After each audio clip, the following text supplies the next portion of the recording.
या अधर्मी कर्म कर रहा है, तब उसको कर्मा के बंधन में पड़ने का इशू समझ आएगा। अगर धार्मिक कार्य कर रहा है फिर उसको कर्मा के बंधन में पड़ने से क्या आपत्ति हो सकती है? नहीं, धार्मिक कार्य में तो कोई आपत्ति नहीं है, जैसे कि यहाँ हाँ, इसका मतलब ये है, मैं आपको एक और श्लोक भी दिखाता, मेरे पास 3-4 श्लोक है, मगर जैसे ही आपने कहा कि 18-17 कंप्लीट है, तो मैंने अपने मन के अंदर ये अपने आप से ये बात पक्की कर ली कि मैं इस श्लोक से बाहर नहीं जाऊंगा, वरना मैं 2-3 और पेश करता, मगर मैं इससे बाहर नहीं अब जाऊंगा। अब यहाँ ये चीज है, जीवों की हत्या, ठीक है, का होना और ना होना और कर्मों के बंधन से निकलना, ये बेस कर रहा है कि कोई व्यक्ति ये कहे कि वो करने वाला वो नहीं है, ईश्वर है, तो इसका मतलब है ये बुरा काम हो रहा है, तभी वो कर्मों के बंधन से पड़ जाता है, या नहीं पड़ेगा? नहीं, ये इब्लिस और आमोर का तो मैंने एज एग्जाम्पल आपको उदाहरण दिया ना, समझाने के लिए। मैंने ऐसे कोई ये गीता के माध्यम से मैंने एक समझाने के लिए बात कही जाती है, और मैंने इसको कंप्लीट इसलिए कहा है कि कभी कभी ऐसा होता है कि हम चीजों को समझते हैं लेकिन समझा नहीं पाते हैं, तो मेरी समझ से तो ये श्लोक कंप्लीट है। अब चूंकि आपको नहीं मैं समझा पा रहा हूँ या फिर आप नहीं समझ पा रहे हो, तो अब आपके लिए तो ये हो सकता है कि इनकम्प्लीट हो या फिर गलत हो, ये भी हो सकता है। नहीं नहीं नहीं नहीं नहीं, हाँ, मेरे लिए, मैं सॉरी आपकी बात टोक रहा हूँ जीकेएम भाई, मैं इसको इनकम्प्लीट नहीं कह रहा, मैं कह रहा हूँ ये कंप्लीट, आपकी बात ठीक है, ये कंप्लीट ही है, मगर जो यहाँ पर चीज रखी गई है वो कॉम्प्लिकेटेड है। कंप्लीट है बात, मगर इतनी कॉम्प्लिकेटेड है, इसमें 2 चीजों में से एक चीज निकल रही है। मैं आपको बताऊं, मेरा मैं अपनी बात रख देता हूँ, फिर आप मुझे बताइएगा मैं सही कह रहा हूँ गलत कह रहा हूँ। मुझे ये लगता है कि श्री कृष्णा ने अर्जुन से युद्ध लड़वाने के लिए उसको ब्रेन वॉश किया था। अर्जुन को लगता था कि वो हिंसा कर रहा है, वो मनुष्य की हत्या कर रहा है, जीवों की हत्या कर रहा है, ये सनातन धर्म के विरुद्ध है। तो श्री कृष्णा ने उसको ब्रेन वॉश करने के लिए ये कहा कि ये तो तू तो कर ही नहीं रहा, ये तू तो कर ही नहीं रहा, ये तो कोई और कर रहा है, तू तो बस तू माध्यम है, जैसे आपने कहा कि शरीर तो एक माध्यम है। मुझे ये लगता है कि श्री कृष्णा ने अर्जुन को ब्रेन वॉश करने के लिए जुमले बोले थे। ये वो कॉम्प्लिकेशन है जो निकल कर सामने आ रही है कि श्री कृष्णा अर्जुन को ये बता रहे हैं कि जिनको तू मारता है ना, तू उनको नहीं मार रहा, इनको कोई और ही मार रहा है, तू नहीं मार रहा। बस तू इस अहंकार में ना पड़ना कि मैं बड़ा योद्धा हूं, मैंने बड़ा युद्ध जीत लिए, युद्ध भूमि में मैं विजय ठहरा जी, ना मैं सेनापति हूँ, फलाना हूँ, टमकाना हूँ, ये तूने क्लेम नहीं करना, बस ईश्वर की तरफ डाल दे कि ये जो करवा रहा है ईश्वर करवा रहा है।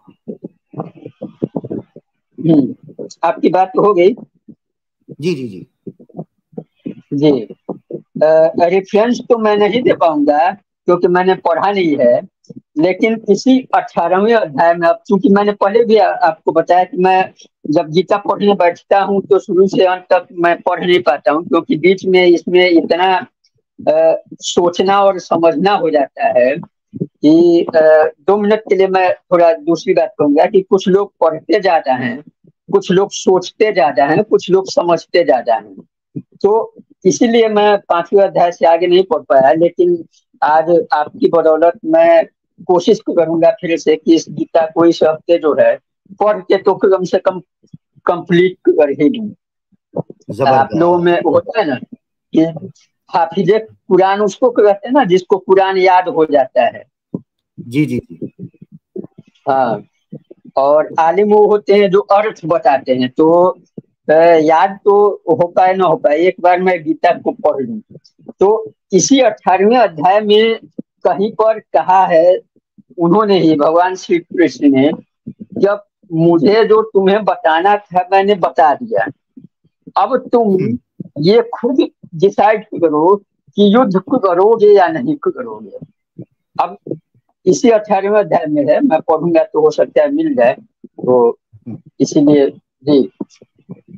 तो ये बात नहीं हो सकती कि ऋषि ने अर्जुन को ब्रेन वॉश किया और सारी हत्याएं करवाई, और उसमें लाभ क्या मिलना था कृष्ण को? अगर हम यही सोचें कि ऐसा ही हुआ तो उसमें कृष्ण का क्या लाभ हुआ? राज्य तो पांडवों को मिलना था। जी, आपको क्या लगता है कि इससे श्री कृष्ण को लाभ क्या मिलने वाला था अगर उन्होंने ब्रेन वॉश किया अर्जुन का? तो अच्छा, अब ये है, चलें लाभ के ऊपर तो हम फिर किसी दिन बात करेंगे। आपने कहा था आप 5वें अध्याय से आगे नहीं गए, ठीक है? तो 18वें को हम स्किप कर देते हैं, हम 5वें अध्याय के 10वें श्लोक को पढ़ते हैं इसी टॉपिक पे। जी, ये भी अगर आप थोड़ा सा देख के मुझे समझा दे। ये तो 5वां अध्याय है, 5वां अध्याय के 10वां श्लोक। 10वां श्लोक जी। कृष्ण कर्मयोग, एक मिनट में निकालता हूँ। आपके दर्शक परेशान तो नहीं ना हो रहे हैं, वो तो नहीं रहे हैं ना? नहीं, करें बात, कोई बात नहीं।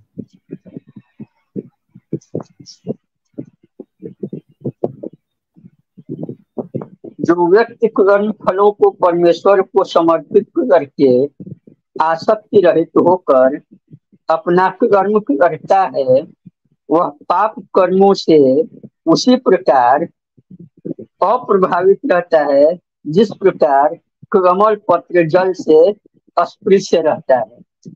जी जी, क्या क्या समझे इससे? थोड़ा मुझे समझाना चाहें तो अपने शब्दों में। जो व्यक्ति अपने कर्म फल को परमेश्वर को समर्पित करके आसक्ति रहित होकर अपना कर्म करता है, यानी कि जो व्यक्ति कर्म फल, यानी कि जो भी उसको कर्म के माध्यम से, यहाँ तो कर्म फल की बात हो रही है, कहीं कहीं तो कर्मों की बात भी होती है कि जैसे मैं कर्म फल, यानी कि आपने पढ़ाई की एज एग्जाम्पल और आप पास हो गए, तो ये वहां भाव रखना कि ईश्वर पास हो गया,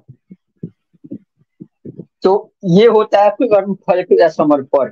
कर्मों के भी समर्पण की बात की गई है, तो वह पाप कर्मों से उसी प्रकार अप्रभावित रहता है जिस प्रकार कमल पत्र जल से अस्पृश्य रहता है। यानी कि अगर कहीं भी किसी भी कारणवश अगर उसके हाथों से गलती भी हो जाए, अनजाने में, जाने या अनजाने में, तो उसके अंदर एक गिल्ट भावना नहीं रहती है। तो ये चीज इसमें कही गई है। हाँ ठीक है, जबरदस्त आपने इस पर व्याख्या कर दी है। मेरा कुछ प्रश्न है, मैं आपके सामने रख देता हूं, देखिए अगर आप उस पर बात करना चाहिए। कर्म फल यहां पर किसी तरह भी नहीं डिस्कस किया गया कि कौन सा कर्म, अच्छा कर्म बुरा कर्म, कर्म फल, ठीक है? कर्म फल का मतलब ये है, हाँ जी, कोई भी कर्म, अच्छा कर्म या बुरा कर्म। कर्म फल का मतलब ये होगा कि मैं जो कर्म कर रहा हूं उसका जो परिणाम निकलता है, उसका जो रिजल्ट निकलता है, ठीक है? मिसाल के तौर पर मैं किसी को गोली मारता हूं,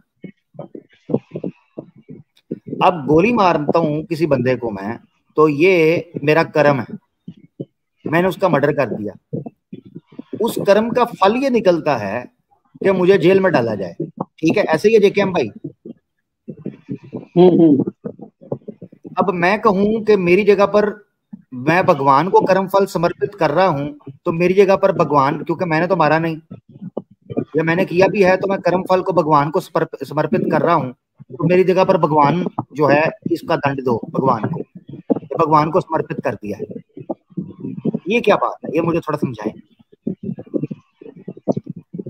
आमिर भाई, मैं ये देख रहा हूँ कि आपकी हर बात जो है गोली बंदूक इसी पर जा रही है, उसके अलावा जा नहीं रही है।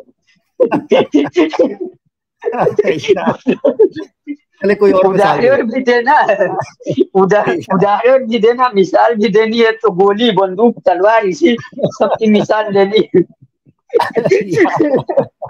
मजे की बात की, गुड वन। नहीं, गोली बंदूक की मिसाल इसलिए दे रहा हूँ कि मैं इसको समझना चाह रहा हूँ कि गोली बंदूक की मिसाल इसलिए दे रहा हूँ कि भगवत गीता युद्ध भूमि पर कुरुक्षेत्र के अंदर कही गई है, ठीक है ना। तो वहां गोली बंदूक तलवार नेजा धनुष तीर यही चल रहे थे, ठीक है। उस जगह पर जब श्री कृष्णा युद्ध भूमि के अंदर ये जुमला बोल रहे हैं ना, तो उसकी मुझे उदाहरण भी वही देना पड़ेगा जिसका ताल्लुक हिंसा से हो, क्योंकि युद्ध के अंदर हिंसा होती है, तीर बरसाए जाते हैं, तलवार है, खून निकलता है, सरतन से जुदा होता है, हत्या होती है, 100 चीज घायल होते हैं लोग, इसलिए मैंने मिसाल दी है, ठीक है। तो कर्म फल भगवान को समर्पित कर सभी प्रकार से आसक्ति रहित होकर कर्म करते हैं, यानी अपने आप को अलग कर देते हैं, डिटैच करते, डिस्कनेक्ट करते, ठीक है ना। वो पाप कर्म से, इसी प्रकार से पाप कर्म से, इसका मतलब ये है दो चीजों में से एक ही है, या तो पाप कर्म से दूर रहते हैं या पाप कर्म के फल से बात हो रही है। अछूते रहते हैं जिस प्रकार से कमल के पत्ते को जल स्पर्श नहीं कर पाता। अब मेरा ये मानना है कि कमल के पत्ते को जल स्पर्श नहीं कर पाता। अगर इस उदाहरण को भी रख लें, पहले मैं यहां डिस्कस कर रहा था, मगर अब हम इस उदाहरण को, अलंकार को, उपमा को सामने रखकर डिस्कस करते हैं। कमल के पत्ते को जल स्पर्श नहीं कर पाता, मगर कमल का पत्ता रहता जल के अंदर है, ठीक है, जल के ऊपर तैरता है।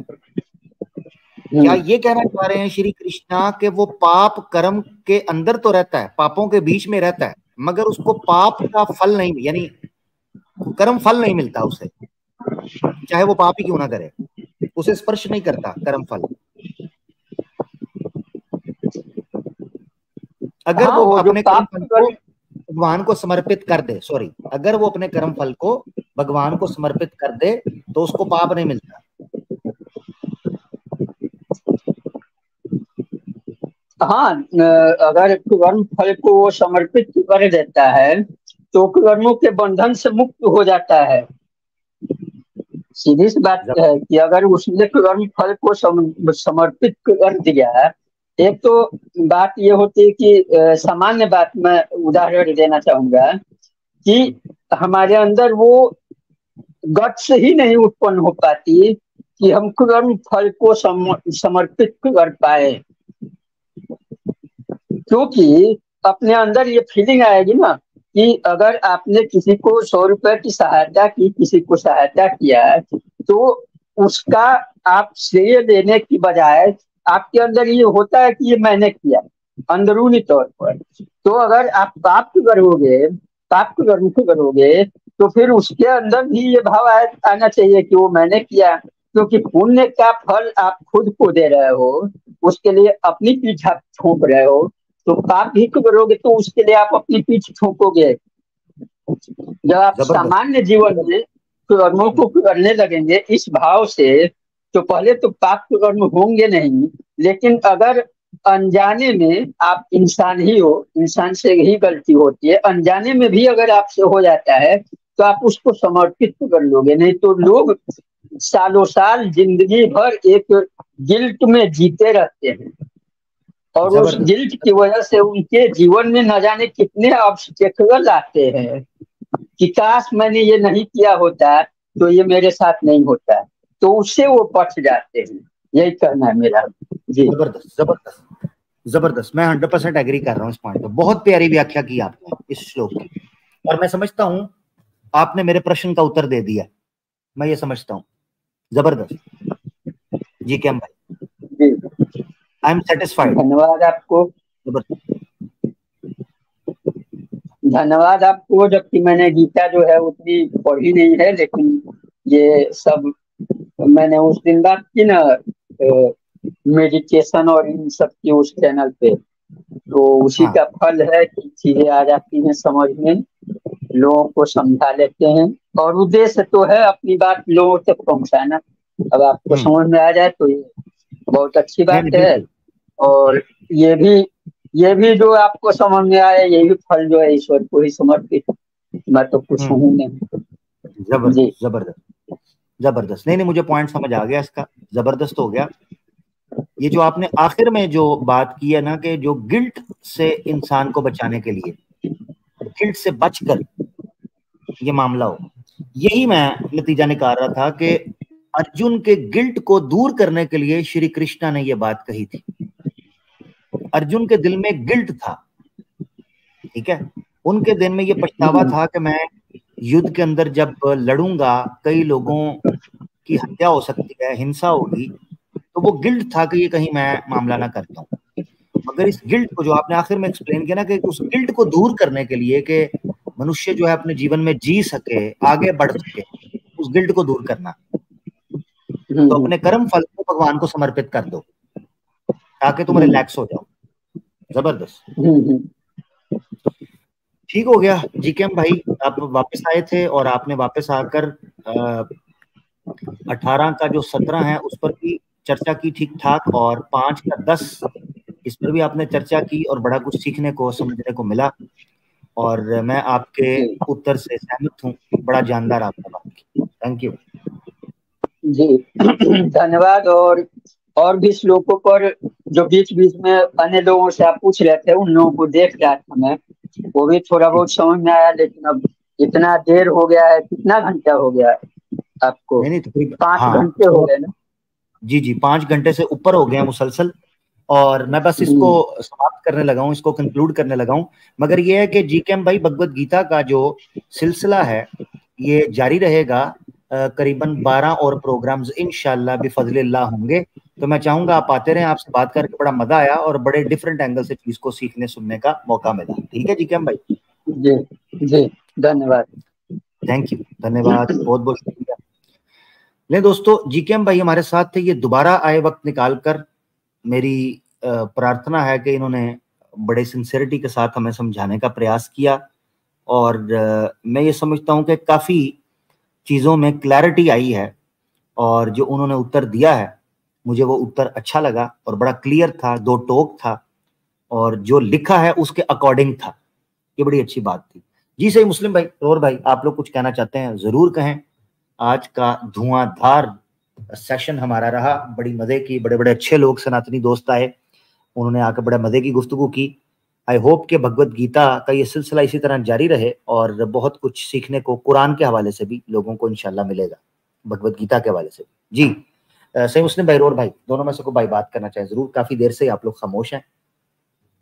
नहीं नहीं बहुत अच्छी गुफ्तगू चल रही थी माशाल्लाह। और बस इतना कहूंगा कि आपने टॉपिक भी बहुत जबरदस्त पकड़ा है, और मतलब खाल भी दौड़ रहे ना, तो बड़ा मजा आ रहा है उस खाल को दौड़ते हुए दिखते हुए, जो क्लेम्स जो एक्स मुस्लिम्स के द्वारा किए गए, अल्हम्दुलिल्लाह। और इस पे 12-13 एपिसोड बनने वाले हैं ना टोटल इस पे आमिर भाई? जी जी जी टोटल जो है वो 14 के करीब बनेंगे, दूसरा आज चल रहा है, आगे 12 इंशाल्लाह। जी जी जी जी, मतलब 14 का आंकड़ा है, बहुत जबरदस्त। इसमें रेपिटेशन से कुछ आर्ग्यूमेंट्स आएंगे, उसके पीछे रीजन ये है कि एक तो भगवत गीता छोटी है, नंबर 1, नंबर 2 जो कंपैरिजन खचवाला की तरफ से और जाहिल की तरफ से शेयर किया गया, पेश किया गया, वो बात जगहों के ऊपर थोड़ा बहुत ही फर्क है, ठीक है, चीजों में। तो इसीलिए कई चीजें रेपिटेशन के साथ आपको आएंगी, मगर उसका एक फायदा है। उसका फायदा ये है कि लोगों को भगवत गीता के हवाले से बहुत सी चीजें याद हो जाएंगी। हाँ ये तो है।